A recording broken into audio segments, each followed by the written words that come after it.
¿Cómo están? Bienvenidos a Última Mirada. Día jueves, días de análisis internacional con Raúl Sor aquí en Última Mirada. ¿Cómo estás, Raúl? Hola, ¿qué tal, Fernando? Oye, tenemos harto tema que conversar, pero hay uno en particular que probablemente a mucha gente le puede haber llamado la atención. ¿Qué es esto de que un país escoja a otro país para mandarle presos a ese país y desprenderse de tenerlos que guarecer o en cárceles propias en su territorio? Esto pasó con Estados Unidos, que dice que va a mandar un lote de personas que entraron ilegalmente, inmigrantes, particularmente venezolanos, en fin, a El Salvador. El Salvador convertido en una cárcel para Estados Unidos. ¿Qué significa eso? Bueno, Estados Unidos estaba buscando dónde llevar a los inmigrantes ilegales que va deteniendo. Está en una campaña, y esto lo ha venido planteando Trump desde el comienzo de su gobierno, que él va a deportar miles, decenas de miles de inmigrantes ilegales, entre los cuales él señala hay violadores, asesinos, criminales, y bueno, se va a deshacer de ellos. Y el primer lugar en el que pensaron fue enviarlos a la cárcel de Guantánamo, en Cuba. Es decir, este pequeño territorio chiquitito que es propiedad, digamos, y control de Estados Unidos. Exacto, y allí tienen un penal enorme y comenzaron a llevar a gente a Guantánamo, pero parece que Guantánamo tiene una serie de dificultades de mantención, es complicado para Estados Unidos, además es una base militar, sí. Y por alguna razón u otra decidieron de que no era conveniente y allí surgió la gran oferta de Nayib Bukele, el presidente salvadoreño, que dijo, oye, yo tengo una cárcel y puedo recibir a alguno de los reclusos, claro, por una módica tarifa, y los podemos tener acá sometidos al mismo régimen al cual tenemos a los miembros o exmiembros de las Maras, que son estas bandas criminales que operaban inicialmente en Estados Unidos y que se fueron implantando en El Salvador, establecieron allí una situación de terror y una situación de crímenes y, digamos, irregularidades que llevaron a una reacción política muy poderosa que encabezó Bukele, y una de las grandes realizaciones de él fue construir esta mega cárcel, esta cárcel modelo, que puede albergar hasta 40.000 presos. Y gradualmente fue capturando a miembros de las Maras y los fue poniendo allí en condiciones, digamos, realmente humillantes.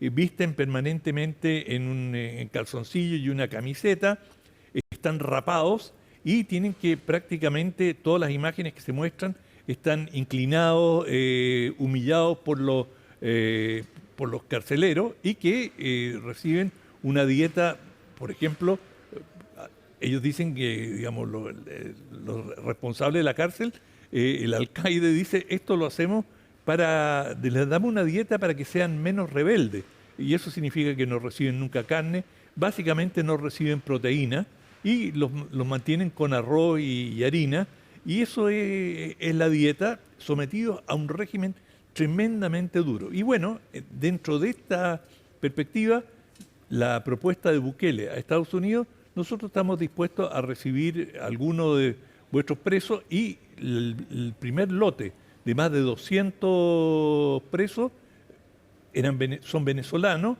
que Venezuela no quería recibir.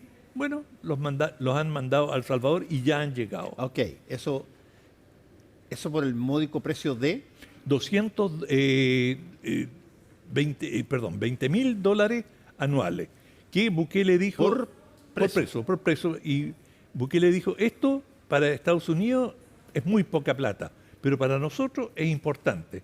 Y claro, esto podría abrir, digamos, un negocio bastante lucrativo para El Salvador, como una colonia penitenciaria de grandes dimensiones. Ya construyeron esta cárcel, podrían construir nuevos anexos, han probado una serie de sistemas y son cárceles, digamos, sin ningún nivel de privacidad, son grandes recintos para 30, 40 reos en cada recinto, sin ninguna, cero privacidad. En fin, están totalmente a la vista de digamos, de la policía permanentemente, y el trato, el régimen es extremadamente duro. Tienen entre menos de una hora para salir a caminar y lo hacen en general esposados, de manera que es un régimen extraordinariamente duro. Y lo que se cuestiona en relación a estos deportados venezolanos es que no se les probaron los crímenes en algunos casos. Eso te iba a preguntar, ¿tuvieron juicio? No, estaban detenidos. Y bueno, claro, digamos, Rubio, el ministro de Relaciones Exteriores de Estados Unidos, dice, no, ¿qué quieren? Todos estos sabemos que son unos bandidos, que son unos criminales, se les imputa a ellos en particular ser miembros del reputado Tren de Aragua. Y bueno, ya sabemos la fama que tiene el Tren de Aragua, no solamente en Estados Unidos, sino que ser unos bandidos desalmados completamente. Pero habrá que probar si cada uno de los deportados era efectivamente miembro, porque si no, se transforma en un concepto genérico. Y esto se engarza dentro de lo que ha planteado el presidente Trump de una guerra. Ya ha hablado de guerra contra las bandas criminales internacionales. Y bueno, esto abre todo un debate sobre qué es una guerra. O sea, tú puedes hablar de guerra contra un grupo de delincuentes.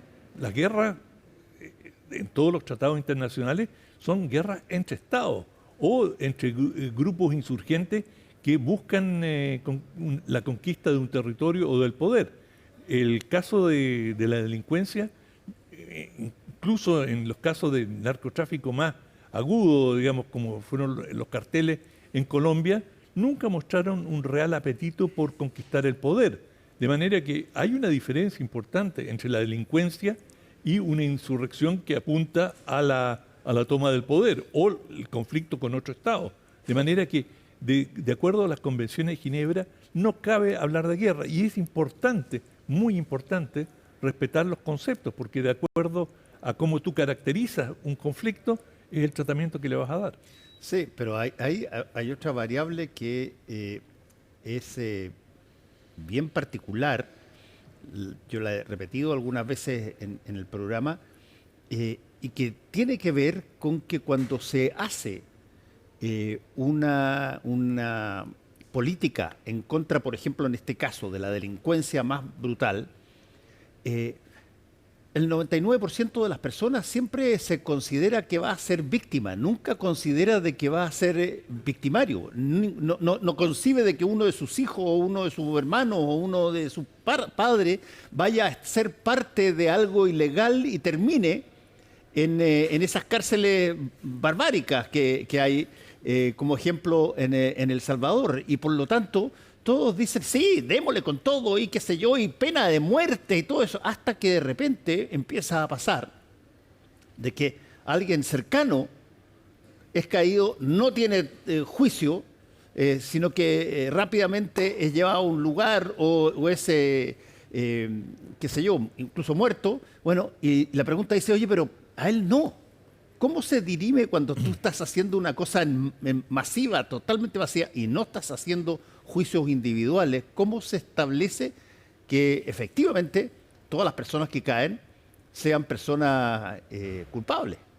Bueno, en la mayoría de los países civilizados se ha suprimido la pena de muerte, en la gran mayoría, justamente porque la pena de muerte no tiene solución. O sea, es decir, claro, no hay vuelta atrás. Claro, no puede repararla, digamos. No puede revertir la pena de muerte, y por lo tanto, como se ha visto en la justicia y en Estados Unidos, pero hay casos a montones, que se ha condenado a inocentes.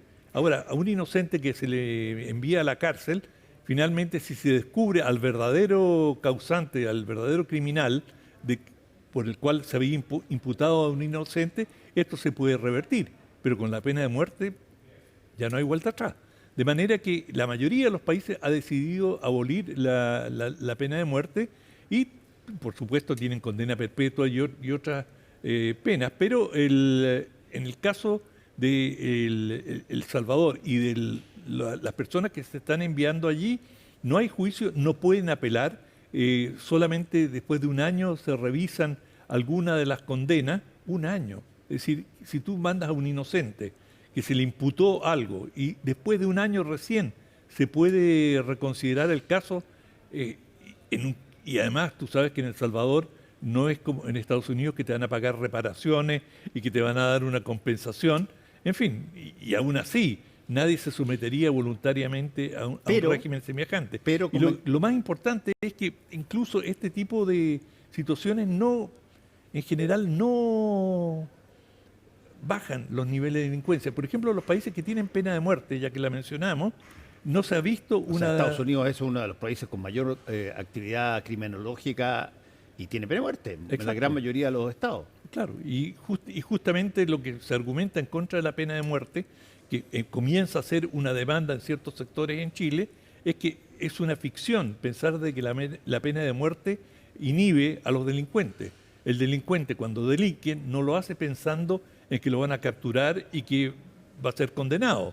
Lo hace, o ya sea por el impulso del momento, en forma espontánea, o lo hace pensando, yo soy más astuto que la policía. Sí, pero hay un punto extra que yo me acuerdo, se lo escuché a un profesor en Estados Unidos, que decía, la gran diferencia que existe acá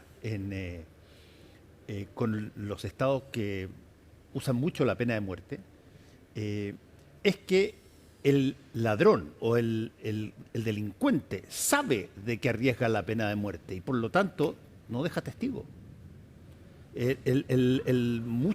Muchas veces la cantidad de muertos que quedan de cosas que eventualmente podrían haber sido daño solamente pecuniario, terminan con personas muertas.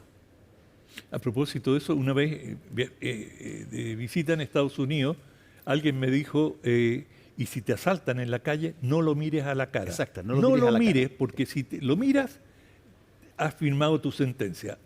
En ese momento, el delincuente tiene la opción de despacharte, claro, o, digamos, correr el riesgo de que tú después, frente a la policía, digas, sí, él fue.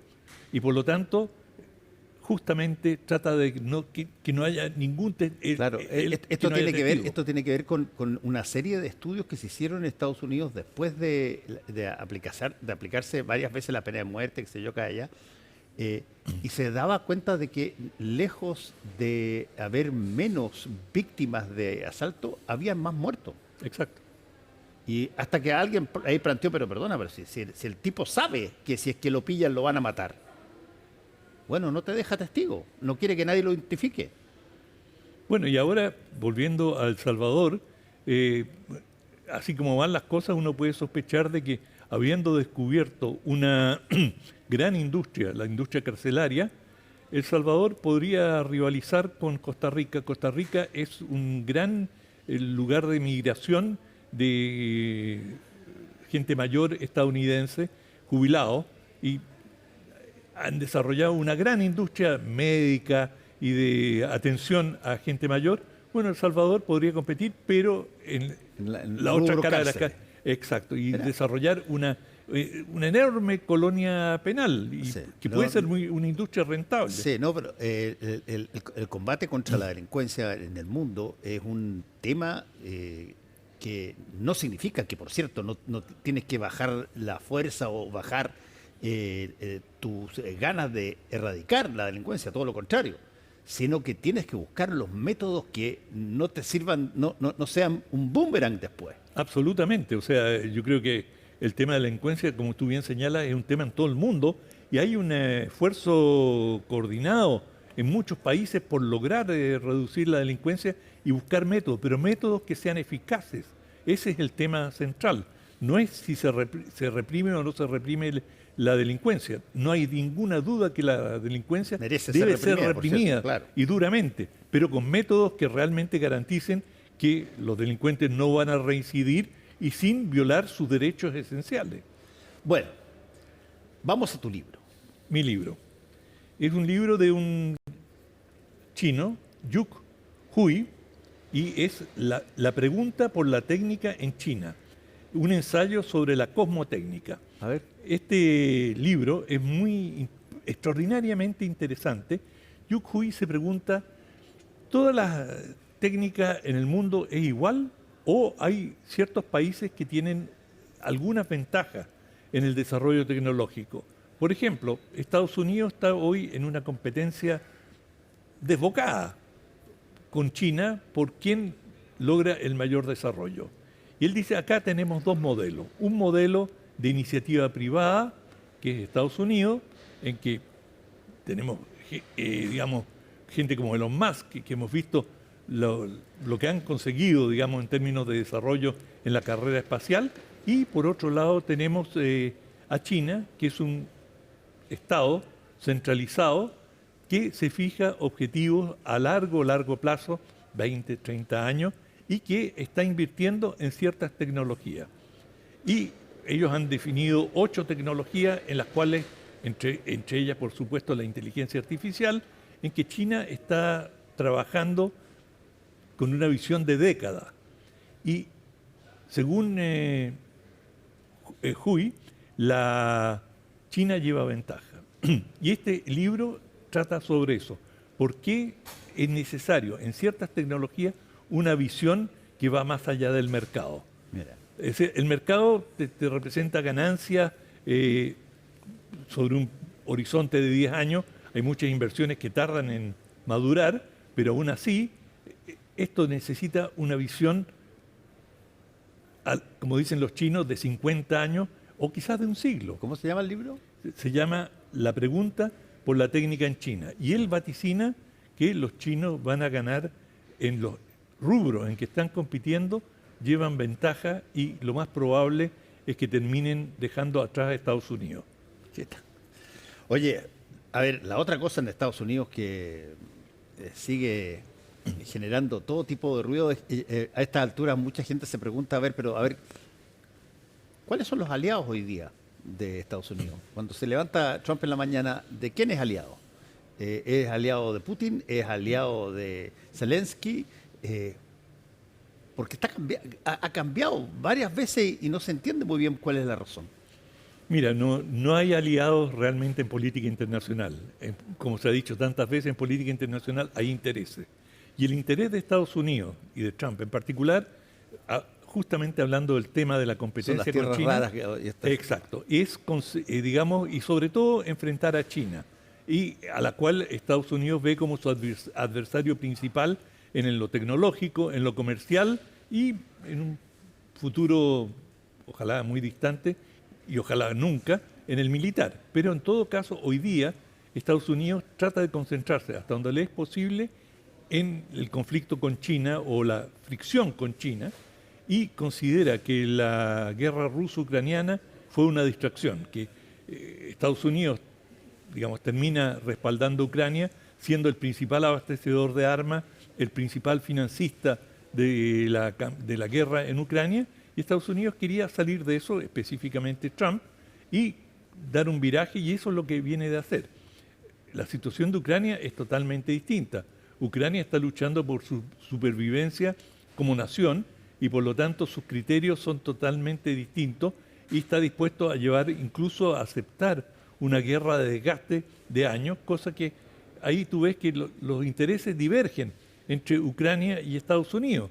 La Unión Europea, por su parte, es otro protagonista importante y tiene otro criterio totalmente distinto, y la Unión Europea dice, hoy no queremos que Rusia se fortalezca, que Rusia se acerque a nuestra frontera, y por lo tanto vamos a apoyar a Ucrania, y tú ves la divergencia que comienza a surgir entre Estados Unidos y la Unión Europea. Estados Unidos dice, ustedes se han ido, pues es una expresión coloquial, a la cochihuahua, es decir, nosotros hemos estado financiando el grueso de la defensa, oiga, ustedes ya son grandecitos, háganse ustedes cargo de su situación, y bueno, hoy día los europeos están empezando a discutir una Europa de la defensa y tener sus propias industrias o fortalecer sus industrias y tratar de conseguir la máxima autonomía posible. Ahora, y bueno, y finalmente China, que también tiene sus intereses, y cada cual está detrás de sus intereses según sus circunstancias y donde les aprieta el zapato. Sí, ahora, como hoy día, y lo hemos dicho miles de veces, como hoy día las guerras no son generadas básicamente por razones ideológicas, sino que más bien por razones de poder, como tú lo estás describiendo ahora, lo que sí está pasando, que me parece interesante, y te lo pregunto, es que de pronto Estados Unidos concentró en China buena parte de su mirada potencial belicosa y de alguna manera lo apartó de Rusia a China, que en un momento dado estuvieron muy juntos y Rusia con China enfrentan a cualquiera y chita, hasta ahí nomás llegamos. Pero se rompió un poco esa relación, ¿o no? Bueno, sí, pero se ha ido fortaleciendo en el último tiempo y hay muchos analistas en Estados Unidos que dicen que la estrategia de Trump apunta precisamente a separar a China de Rusia, es decir, volver a la política de Nixon que lo había logrado. Es decir, con Kissinger reconocen a China y China se separa de la Unión Soviética, se aleja y surge el cisma dentro del campo socialista y, bueno, cree Estados Unidos que logró un éxito estratégico, que en su momento lo fue. Y hoy día hay quienes especulan de que eso es precisamente lo que está buscando Trump, quebrar la alianza chino-rusa. Si lo va a lograr o no es algo que dependerá. De hecho, Rusia ha entrado en un grado de dependencia. China es uno de sus principales compradores de gas y petróleo, que es el principal producto de exportación ruso. China, el comercio chino-ruso ha aumentado exponencialmente. Bueno, y tienen una frontera común, tienen un destino común, les guste o no, es como América Latina, somos vecinos y, bueno, así es la geografía.